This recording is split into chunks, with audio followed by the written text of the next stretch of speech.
Okay friends, இந்த வீடியோல நம்ம வீட்ல எவ்வளவு கிராம் கோல்டு வச்சுக்கலாம்னு பார்க்கலாம்.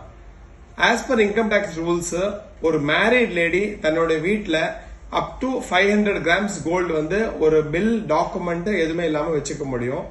அதே மாதிரி அன்மேரிட் லேடிஸ், அதாவது கேர்ள்ஸ், சின்ன பிள்ளைங்க எல்லாமே 250 கிராம் கோல்டு வந்து அவங்க வித்தவுட் பில்ஸ் வச்சுக்க முடியும்.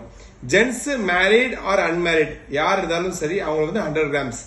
இந்த லிமிட்குள்ள நீங்க உங்க வீட்டுல கோல்டு வச்சிருந்தா அதுக்கு கவர்மெண்ட் ஆஃப் இந்தியா வந்து as per income tax rules படி உங்ககிட்ட எந்த டாக்குமெண்ட்டும் கேட்க மாட்டாங்க.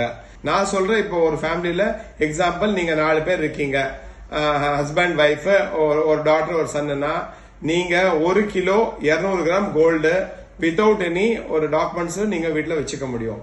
இதுக்கு மீறி நீங்க கோல்டு வச்சிருந்தீங்கன்னா அதுக்கான சப்போர்ட்டிங் டாக்குமெண்ட், அதாவது நீங்க வாங்கின பர்ச்சேஸ் பில், எந்த கடையில் வாங்கியிருந்தீங்களோ எந்த நேரம் வாங்கியிருந்தீங்களோ அதுக்கான ப்ராப்பரான டாக்குமெண்ட் பர்ச்சேஸ் பில் வச்சிருந்தீங்கன்னா சேஃபா நீங்க வச்சுக்க முடியும். அதர்வைஸ் நீங்க அதுக்கு வந்து கண்டிப்பா நீங்க பதில் கொடுத்துதான் ஆகணும்.